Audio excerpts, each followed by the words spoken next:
Yo, what's good everyone? Today I'll be double reviewing and comparing the LAMZU Thorn and the PULSAR XLite V3. So I've been A/B testing these for a long time now, about a bit over a month, and I'll be reviewing them along with their respective 4K dongles and letting you know which I think is a better purchase decision. If you guys aren't new to the channel, you'll know that I've done a PULSAR versus LAMZU video in which the Thorn was already featured, specifically the Fanatic Thorn. So if you haven't checked that out and you're interested in other symmetrical shapes from these two companies, I'd recommend checking that out. The reason why I'm making this video is because that video focused on mostly the symmetrical shapes, like I said, with the exception of the Fanatic Thorn. Now I have the White Thorn and the PULSAR XLite V3. So I thought this was a bit more interesting to do because these are the leading ergo shapes from the two companies. Two of the best budget premium companies that have come out in 2023. So I'll go ahead and let you know my thoughts and which I think is the better purchase decision.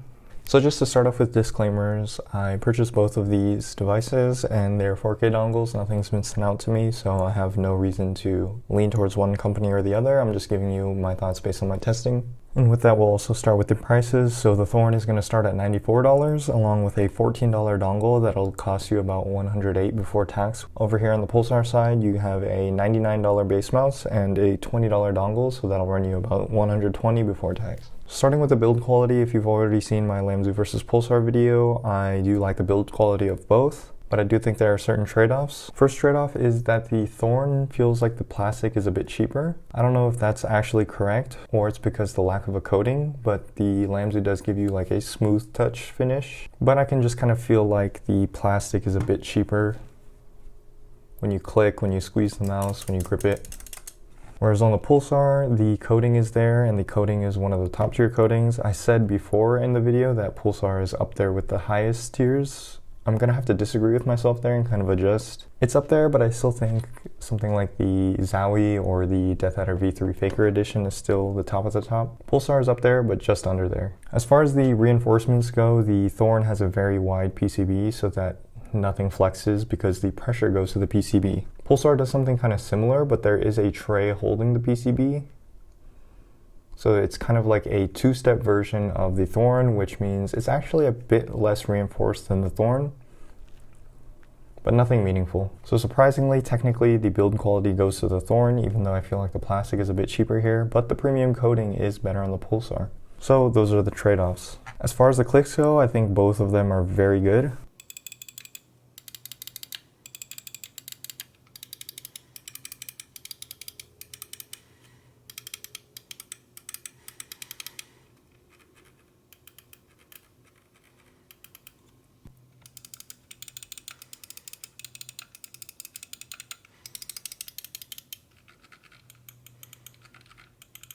If you remember from the LAMZU versus PULSAR video, I thought the PULSAR side buttons were worse than the LAMZU. The LAMZU are some of the best. Very snappy and clicky with minimal excessive travel, whereas PULSAR, they've improved, but it's still half a step down, but not really a big difference anymore. As far as the main clicks are a bit different on the PULSAR XLite V3 versus their symmetrical shapes, obviously. And I am happy to say that these are lighter than something like the LAMZU Thorn and the G Pro Superlight 2, but you'll have to be careful because they might be too light for you. Also, I want to report that there is a bit of inconsistency in which the left click is much lighter than the right click. I think that because of the plastic mold of the ergo shape, the right click is a lot straighter, right? Whereas the left click has to slope down more. So what this means is that this feels a bit stiffer on the right side. And unfortunately, the right click is actually the better feeling click in my opinion because it's light, but not too light. Whereas the left click is just a bit too light.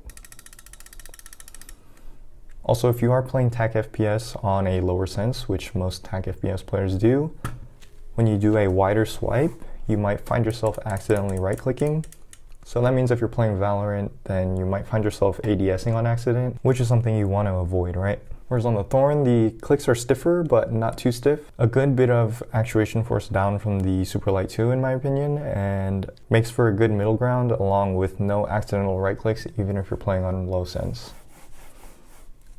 I would like to report also that LAMZU has quickly updated the firmware of the Thorn to exclude slam clicking. On PULSAR side, the XLite V3 still does do slam clicking. So if you're playing lower sense on TAC FPS, that's another reason why this might not be the mouse for you, but in actual use cases, it didn't bother me much. I do play lower sense on TAC FPS. I also reached out to PULSAR if they're aware of this issue, if they're going to be pushing a firmware update that addresses this, and they didn't respond.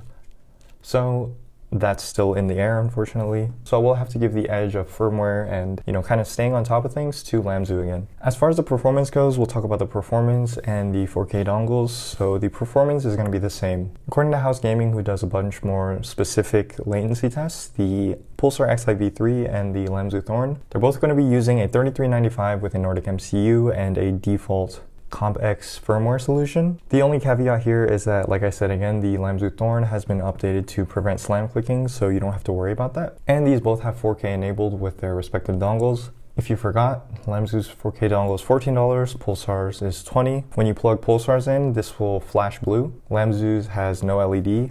Here is a slight dimension comparison.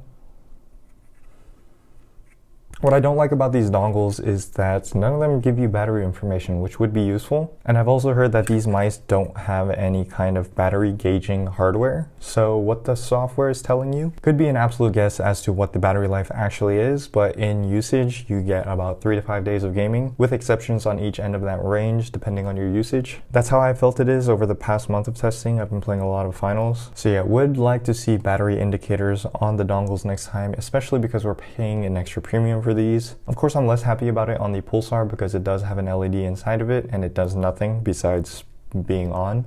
So I'm a lot happier that I'm paying less for $14 on the LAMZU dongle, and I'm paying less on the mouse. In use, I would like to say you might have noticed that I have a bunch of grips on the mice. I would say the grips are much more necessary on the LAMZU Thorn. Also, if you are interested, I am using the PULSAR Super Grips, and I do use 2 on the triggers here too, but I did remove them for the video. And in the shape department, I kind of just like the LAMZU Thorn a bit better now. I did come from the EC2, which might surprise you, but I'll let you know why I didn't really like the XLite V3. So the LAMZU Thorn is supposedly based on the Outset AX, but it is a very different shape. I did have a Outset AX video recorded and comparison with the Thorn, but unfortunately I corrupted that data, so I don't have that anymore. I did also sell the Outset AX, so that might give you a hint as to which mouse I like better. I do like the Thorn better. So a quick description of the shape is that it is an Ergo shape, but the top is a lot more smooth and flatter, so the triggers actually roll off and get a lot lower than a typical Ergo mouse. You can see it's almost flat at the front, right? The reason why I like the Thorn shape so much is that you get the benefits of both Ergo and symmetrical, where you get a bunch of mouse control in terms of low click height, but you do get that tilt where you can just relax grip it. This is why I think it's one of the best shapes to come out, but I do have a couple qualms with the shape, and that's that the peak on the left feels a bit angular right here. I can start to feel like the angularity and the geometry of the shape over here, which is less than ideal for an Ergo, especially coming from the EC2 where you don't feel any angularity and it just kind of melts into your hand. Also on the thumb side of the mouse, they decided to move the peak further back than on the Outset AX. On the Outset AX, it is a bit further up, and you can tell when I'm clawing the mouse, there is kind of this awkward gap here. So I would have liked them to retain where the thumb peak is closer to like my actual thumb curvature. So I would have liked that for my thumb to kind of rest a bit better and not be in kind of no man's land here on the mouse. That is also why I have a grip here. So I do suggest if you get a Thorn, try the PULSAR Super Grips, how I have them. I would have 2 on the triggers here as well.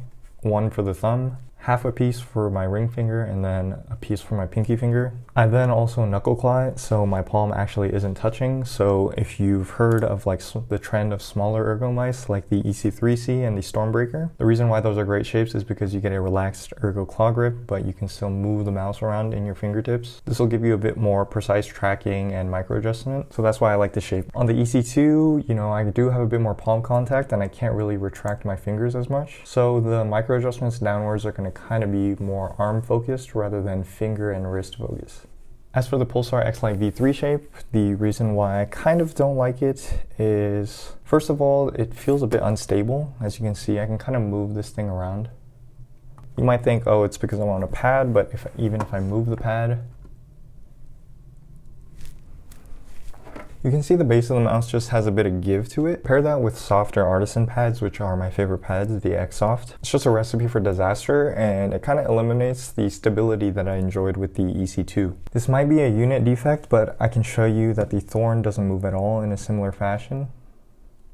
So I'm not sure what went wrong here. I think maybe their kind of two-step system with using PCB flex might be compromising the flexing of the base. The second part I don't like is the flares on the clicks. So I think Rocket Jump Ninja with the MZ1 and his review philosophy is he's kind of popularized click flares. And what that is that the click dips down and it's not flat or round. Here in the Thorn it is round, but the clicks get low, so I don't mind it at all. So you may be wondering, why don't I like it on the PULSAR XLite V3 when it does exist on the EC2? And that's because on the EC2 it's to a much lower degree. You can see the flaring, it has an effect all the way up here if you can see the shadow there. Whereas the EC2, the flaring of the click is only noticeable like around here, like the front mouse button. Whereas that flaring is going all the way up here, almost between the middle or the side clicks. I'm clawing this shape, right? I can't feel the peak from my knuckles of where the click flaring is gonna start happening.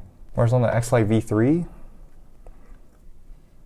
I can feel that this is the peak and the click is about to start flaring immediately, right? So the fall off of the shape is kind of noticeable for me, and the front of the mouse feels pretty empty, right? Whereas the EC2, especially if you're someone like a palm gripper who's gonna lay their fingers all the way on the clicks, you will notice that the XLite V3 does feel actually a bit different than the EC2 in this sense. So the exaggerated feel of the peak here, along with the instability of the mouse, kind of just ruined it for me. Again, maybe the wobbling is a unit-to-unit variance, and maybe the click fall-off won't feel as bad on something like the large size, which I might give a try. But because of that, the user experience between these two, I'm siding with the Thorn. The shape, the wobbliness or lack thereof on the Thorn, the cheaper 4K, the cheaper mouse itself, the attention to detail by fixing the slam clicking and actually addressing it to the community. I'm gonna just have to give LAMZU their flowers here. I was so excited for this mouse again, like I said, as a devoted EC2 user, even over the Death Adder V3. There's not really much I can say in favor of PULSAR here, even though I was rooting for them so much. They do have the EC2 shape, the better coding, the lighter clicks, but other than that, nothing really favors them, or it's too close that it's negligible. Also, the price is something that can't really be understated because, like I said, these two companies kind of have to like play their role here. And their role is to kind of get as close to Logitech and Razer performance while also undercutting them considerably in price. Otherwise, it's kind of a hard sell for them, right? How are you really going to convince people to buy these mice with lower brand name and possibly worse QC and possibly worse customer service when you can't undercut the companies that well? Over on PULSAR side, 120 is very close to like the 150 of a GPX or a Death Adder V3, right? And their other premium option is the esports edition, which retails at 130, which is another step closer. Whereas I can just get the Thorn for, like I said, about 108 before tax here, and I get the full experience with the 4K. So yeah, surprisingly, the Thorn wins out on an EC2 fanboys channel. So yeah, not really much else to say. I will give my props to LAMZU here. Great job with everything. I'm really enjoying this mouse.